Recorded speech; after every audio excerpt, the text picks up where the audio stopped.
Саламатсыздарбы, назарыңыздарда Москвадан сүйлөйбүз долбоору. Россияда вируска каршы вакцина албагандарга салык салуу сунушталды. Россиянын Илимдер академиясынын мүчөсү вирусолог Александр Лукашев тажы вирусуна каршы эмдөө албагандарга салык салуу сунушун киргизди. Окумуштуу COVID-19 алдыда көптөгөн финансылык көйгөйлөрдү жаратаарын билдирди жана эмдөө албагандар бул нерсени ого бетер татаалдаштырарын айтты. Себеби бир адамды COVID-19дан дарылоо орточо эсеп менен 200 000 рубльды түзөт. Ошондуктан вакцина алууга каршы болгондорго салык салуу туура эле нерсе деп эсептээрин билдирди Лукашев. Анын айтымы боюнча эмдөө албаган бир адамга айына 5 000 рубль салык салуу сунуштады. Президент Садыр Жапаров Россиянын мамлекет башчысы Владимир Путинге Татарстандагы авиа кырсыктан каза болгондорго байланыштуу көңүл айтты. Россияда болгон авиа кырсыктан улам каза тапкандар тууралуу оор кабарды терең кайгыруу менен кабыл алдым. Кыргызстандын элинин жана жеке өзүмдүн атымдан курман болгондордун үй бүлөсүнө, жакындарына терең кайгыруу менен көңүл айтам. Бул трагедиядан жабыркагандардын баарынын тез арада сакайып кетишин каалайм деп айтылат көңүл айтуу катында. Эске салсак, 10 октябрда Татарстандын Мензелинск шаарында Эл-410 учагы кулап борттогу 23 кишинин 16сы көз жумган. Каргашадан бир канча киши жабыркап ооруканага жеткирилген. Кырсыкка кабылган учактын бир кыймылдаткычы иштен чыгып, учкучтар жерге кондурууну өтүнүшкөнү айтылды. 11 октябрь Татарстанда аза күтүү күнү деп жарыяланган. Акыркы 5 жыл ичинде Россияга Кыргызстандан барган аял мигранттардын саны 10%га өскөнү маалым болду. Жылына Кыргызстандан 50 000 чукул адам чет мамлекетке иштегени кетет. Алардын көбү Россияга барат. Мындай санды эл аралык конференцияда Кыргызстандын Россиядагы элчисинин кеңешчиси Манас Жолдошбеков келтирген. Анын айтымында Россиянын аймагында болжол менен 700 000ден 1 миллионго чейинки мигрант бар. Жарымынан көбү аялдар. Акыркы 5 жыл ичинде Россияга Кыргызстандан барган аял мигранттардын саны 10%га өскөн. Россия президентинин алдындагы улуттар аралык мамилелер кеңешиндеги комиссия эксперти Раим Кулат Токуров бейрасмий маалымат боюнча Россияда кыргыз мигрант аялдардын саны 60%га жакындаганын белгилеген.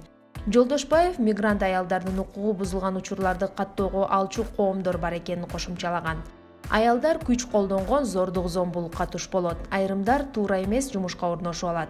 Бирок кээ бир эмгек келишимдерин түзбөгөндүктөн укуктарын толугу менен коргой албай калышат деген ал. Сиз Москвада дем алыш күнү кайсыл жакка баруу керектигин ойлонуп жатсаңыз, сизге бир кооз жер тууралуу айтып бермекчибиз. Artplay иштегенге дагы, эс алганга дагы өтө ыңгайлуу жер. Бул жер 2008 жылы Россиядагы эң креативдүү мекеме болсо, азыр ал кадимки чоң брендтердин катарын толуктайт.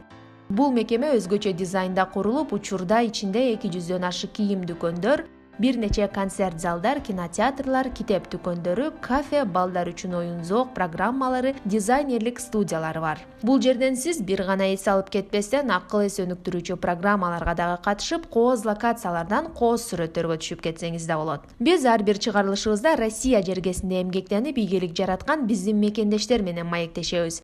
Бүгүн дагы дал ошондой каарманыбыз бар. Ал Россия жергесине 3-курсунда карыздарынан кутулуу үчүн кетип, азыркы учурда адал тамак жеткирүү кызматын ачкан Нурсултан менен маектешмекчибиз. Анда эмесе биздин маегибизге назар салыңыздар. Мен аты-жөнүм Нурсултан Кулкоев. Биз өзүбүз Жалал-Абад облусунан, Нокен районунан болобуз. Ошол жерде айыл жергесинде туулуп өскөнбүз. Жөнөкөй 9 жакын мектепте окуганбыз. Ал эми ошо Орусия жергесине кеткениңизге канча убакыт болуп калды? Мен Орусия жергесине 3-курста Бишкекте окушумун өзүм. КМТУ Кыргыз мамлекеттик техникалык университетинде окуп, ошонун 3-курсунан кийин кеткенмин. Ошондо канча жашыңызда болуп калат? 2018 жылы кеткенмин. Азыр ошондо 3 жыл болду. Ошондо окууну таштап анан кеткенсизби же кандай? Окууну таштап кетүүгө мажбур болгонмун. Ал эми ошо барган күнүңүздөн баштап айтып берсеңиз, эмне иш менен алектендиңиз, жана ошол учурдан бери келип, азыр кайсыл жетишкендиктерге жетиштиңиз, азыр эмне менен алексиз?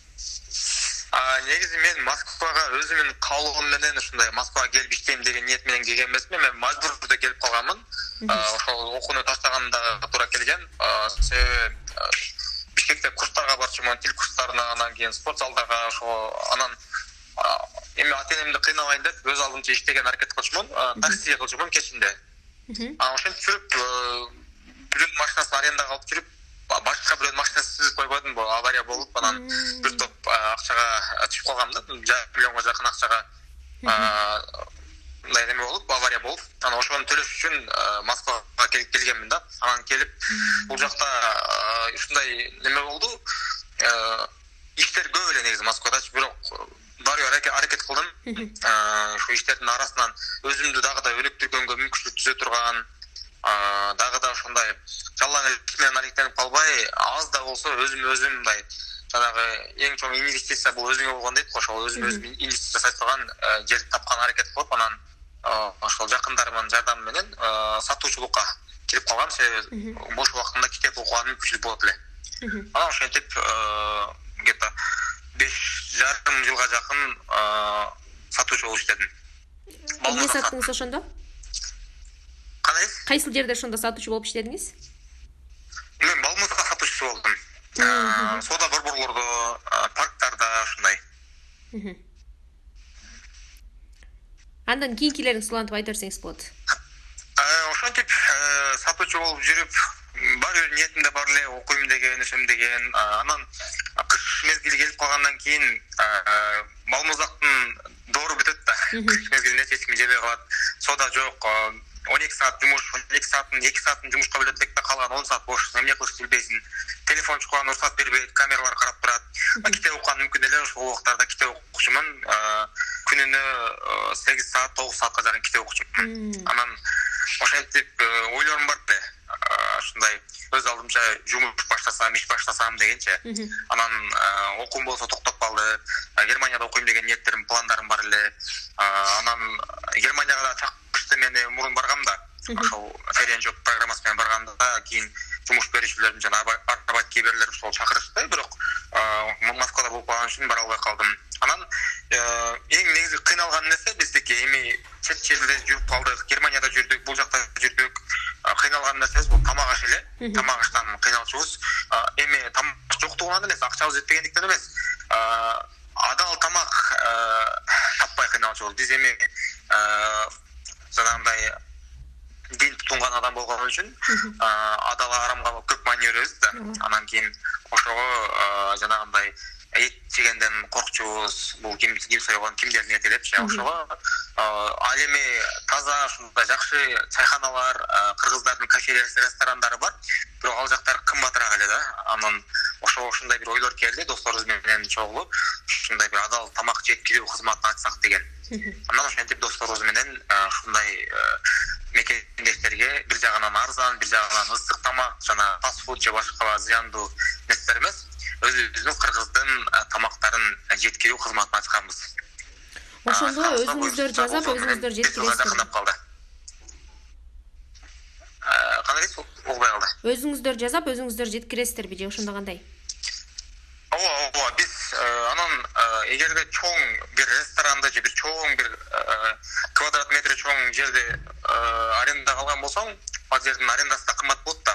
Анан ошого бизде отуруп жей турган жерибиз жок. Биз жалаң кухняларды арендага алабыз. Кухняны арендага алып, ижарага алып, анан ошол жерден биздин ашпоздорубуз бар.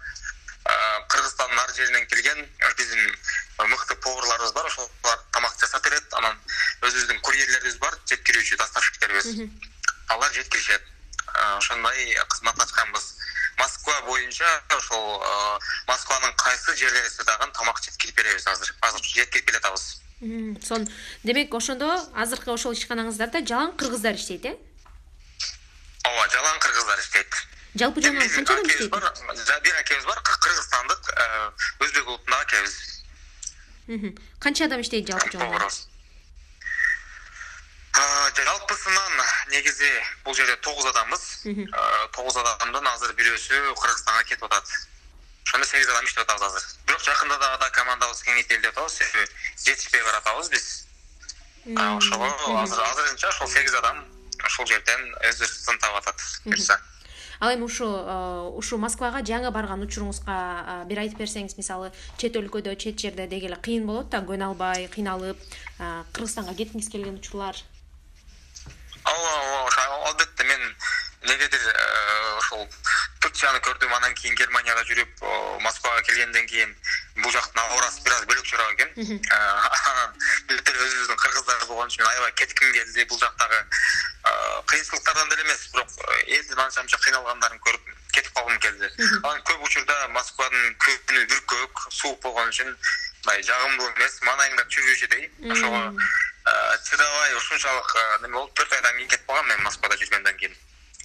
Анан 4 ай болгондо Кыргызстанга кетип, анан Кыргызстанга баргандан кийин окуум токтогон, башка жумушум деле жок. Ошентип 1 ай жүргөндөн кийин кайра Москвага келүүгө мажбур болгом. Ошентип ошондон бери жүрөбүз. Мындай. Угбай калды байке.